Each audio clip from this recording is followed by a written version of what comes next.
want to talk to you guys today a little bit about our race this Saturday, the 660 Live No Prep event. I'm going to start off by explaining a little bit about No Prep for those who aren't familiar with it. Then I'm going to get into some of the rules and the procedures and how things are going to go on Saturday. First off, No Prep, what is it? It is what it sounds like. We're not going to prep it. There's no glue on the track. It is what it is. You kind of got to work with what you got. And everybody's on the same surface. And it really takes away guys just throwing big horsepower, big money into it and going out there and walking away from everybody else because they've got the ability to just power on off. Well, there may be still some advantages there depending on your car, but it really goes a lot into the driver and the setup on the car and the tuning ability of the car's tuner or driver or owner, whatnot. So instead of just going out there and just giving it heck and just expecting the track to hold it, you go out there and read the track, try to figure what it'll take, make some adjustments. The really cool thing about it is it kind of, these days, like to say with King of the Streets or whatnot, when we glue the track really good, you're able to go out there and really just kind of expect the track to hold it. Well, that's not going to happen with this no prep surface. And the typical setup with like a street race car or typical radial type cars is the front end's tied down tight, the back has a lot of separation. You're just basically driving that tire into the track and just driving off as hard as possible and expecting the glue to hold you. Well, with this, kind of goes back to where we kind of started back with King of the Streets a long time ago, where people are actually trying to transfer weight. You got a lot of extension in the front end. Actually riding a wheelie a little bit ain't a bad idea if you can keep it in between the lines there. So it makes for a lot more excitement for the spectator to watch. You got a lot more wiggling around down the track. You got people doing wheelies and that kind of stuff. So it really brings a lot of the grassroots drag racing back to the forefront. So it's really cool. Let me look at the rules a little bit here. We're going to talk about each one of them and what they mean and try to clarify anything, if anybody, some of the common questions I've come up on here. All right, anybody wants to see the rules, go to 660live.com. They're there all the time. Any updates, anything with the schedule and everything that goes on is on that website. So go to 660live.com, rules are there. So we're gonna talk about them a little bit here. General rules. Front of the track racing. A lot of these guys are now doing no prep on the back side of the track. You see a lot of stuff that Corey's doing. We're not doing that. We don't have enough room for that kind of stuff. We're all allowing a water burnout. So in other words, you can't pour your own puddle, bring your own glue and drive through it and all that kind of stuff. It's water only, so everybody's on the same stuff. Instant green with the auto start off. That's a little different than regular instant green with the auto start, where you're able to kind of time it. You know about how long it's going to take to drop and you can just kind of guess at it and go. This isn't so easy to guess. The starter by control of that button, it's basically no different than a flashlight. He can turn it on when he's ready. So all entries required to have a roll cage and helmet, no matter the ET capability. That's for big tire and small tire. I need to clarify that and make it a little easier. Some of the slower classes, like hard tire, you're going to go by regular old NHRA, IHRA rules, where last time I checked it was 725 limit. So if you got a convertible, I think it's only an 8.0. So some of these newer cars, I think they've got some exceptions for some of the new model cars where they actually have a little stiffer subframe and window pillars and all that stuff. So if you're allowed NHRA to make laps at the speed you're going, you're good to go. But remember, that guy that's racing you could be a lot faster than you. And say he spins off the line and he's sitting there, can't get moving, and you're gone, and you're just putting on down through there, running your slow ET that don't require a roll cage. And then Jim Bob back here finally gets hooked up and he's gone. And he can run 145 miles an hour at the back. He catches you at the finish line and tangles up with you. That's bad news. So I highly recommend everybody have a cage. Everybody needs a racing jacket and a helmet no matter what. If you're in the higher ET classes, you need the pants, you need the shoes, you need everything. If we see somebody without that stuff, we can't see everybody. We're not running around with a million cars looking at everybody's car. But if we see it, we're going to tell you, no, sir, you're going to have to back on out of there. So, and we're also going to put a mark on your car if you don't have a roll cage, so that the tower can see how fast you go. If you go faster than 7 1/4 in the eighth, they're going to let us know. We're going to stop you right there. So be mindful of that. Safety's a big thing. You got to, everybody likes to have fun, but man, we don't want to see anybody get hurt out there. All drivers responsible for proper cage and safety equipment and the capability of their vehicle. It's the same thing. Only competition fouls will be red lighting, crossing, touching the center line, or startup timeout. If both competitors foul, first is worse and will result in loss. I'll get into the starting timeout here in just a second. Single trip chip draw will be held at the start of the race, and a complete pro ladder will be drawn up. What that means is, instead of we're going and drawing chips every single time, we draw chips one time, 1 through whatever, and we use that as like a qualifying order on a normal ladder, and we just assemble the ladder, and you're going to know who you're racing throughout the day if you follow the ladder. Lane choice, it's going to go off of, we put a column there. Every round is going to be either high card is right lane or high card is left lane. So all you got to do is look and see who you're running, and say I draw number 4 and I got a race number 8. Well, 8's the high card. If I'm getting ready to run him and it's the second round and it says high card's left lane, then I know that guy's got the left lane and I got the right lane. It's pretty simple. It's not rocket science. I know it's a little confusing last time. I don't know if I didn't explain it well enough, but I will put it at the bottom of the ladder each round, which number, if high gets right or left. So you just look and see you're running. You got a higher number than they do, you're high card. And you go down and look at the bottom and say right or left. That tells you. So there's no confusion. If there's more than 16 cars, we'll do 2 ladders, race 2 separate fields, let them meet in the finals. Negotiated starts allowed. You're allowed to set out your component.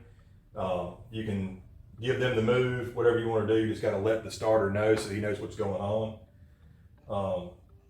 Racers are not guaranteed to hear the call of the scales. You need to be aware and have somebody keeping track of what's going on. Sometimes you're down to if you're one of the guys that decides to park way down in halfway to Floyd to get away from everybody, be expected that you may not hear stuff over the loudspeakers. The loudspeaker's pretty good, but there's a lot of racket going on.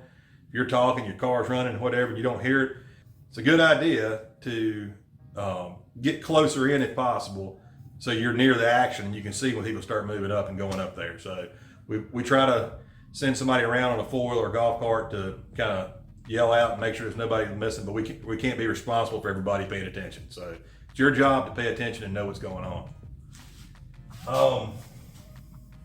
Let's see here. If a racer has failure to start or other problem, they will be given 1 minute to resolve the problem. Now that includes when you're waved up, you're sitting there in the staging lanes, you're ready to go.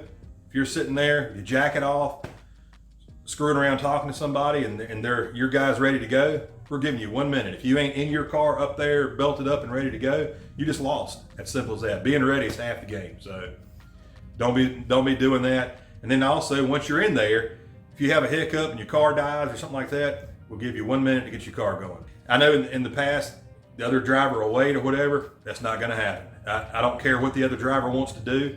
You got 1 minute. We got to keep the show going, and it's not fair to that guy to have the pressure on him to say, I can't be the bad guy and say, the heck with you. You're sitting there screwing around and you ain't got your car going.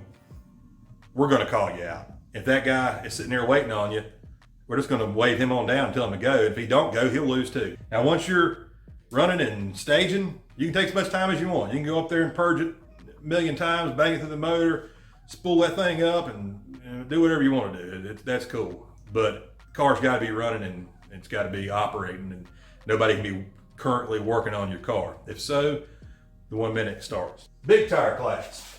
This is really simple. Any tire permitted, any door car, any engine combo or power adder. External ballast of any kind not permitted. That's the only rule. Basically, if your car's got doors on it, you can slam them. You're a door slammer, you're good to go.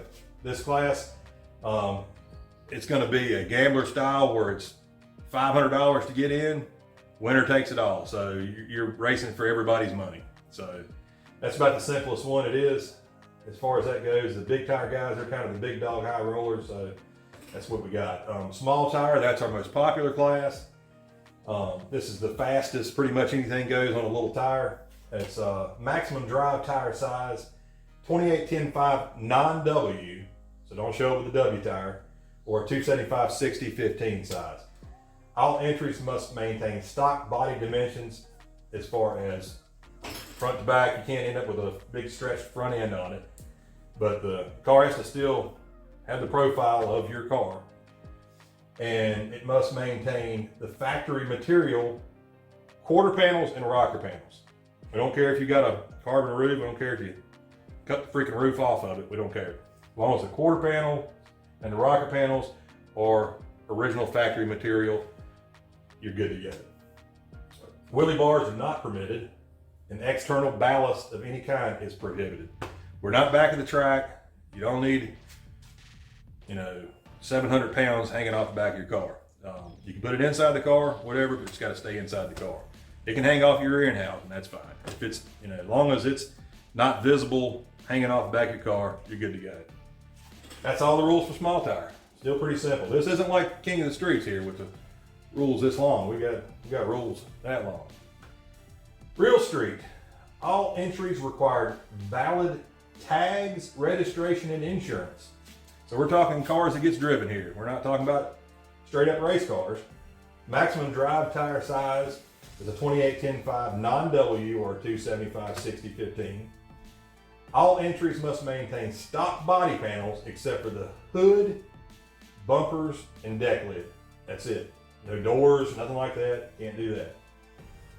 Any engine and power adder permitted. Wheelie bars are not permitted again. Door windows must go up and down. So I don't care if they on a strap or whatever, but you got to be able to roll them up and down. So these cars are basically supposed to be a street car. I know we got race cars supposed to be street cars, and nothing we can do about that. But anyway, that's what the rules are. Hard tire. Had a lot of questions about that. That is truly, the rules state drive tires must be non-racing compound, treaded DOT legal. That means a set of Cooper Cobras or a set of BFG Goodrich TA, whatever, Michelin bomb and pops off your minivan, whatever. They have to be actual passenger car street tires, DOT legal with tread. That don't mean drag radials. That's a drag compound. Don't mean road racing tires. That's a racing compound also. If your tire is advertised as having racing compound, there's a spider right there.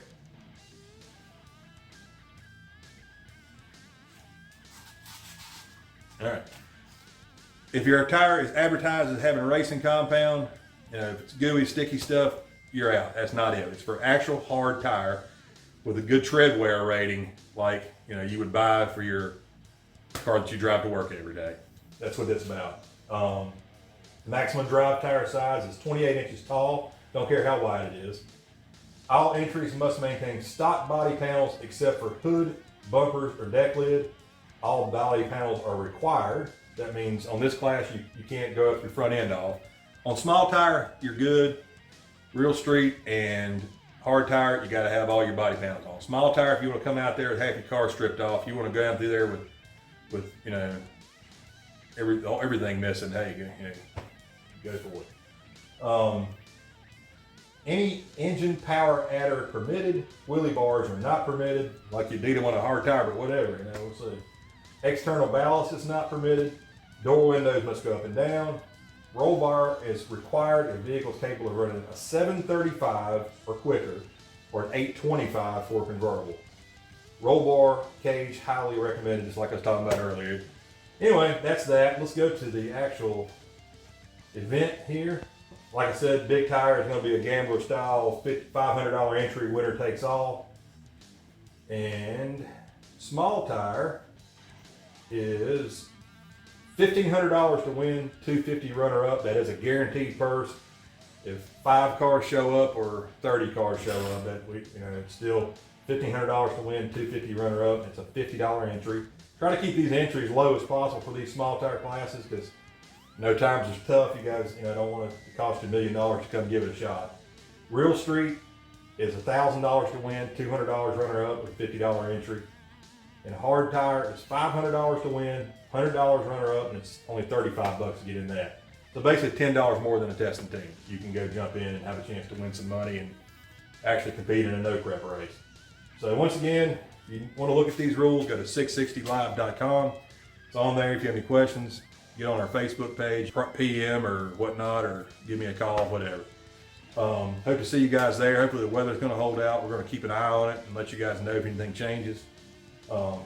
Also, Friday night, we're off the trailer on Saturday, so don't think you're going to go around and get any test hits. We're going to pull them off the trailer. We're going to go to racing. As soon as you get there and we're ready to start, we're going to draw our chips and we're going to line them up. So it's no testing that day. But on Friday, we're doing special no prep test and tune, $25.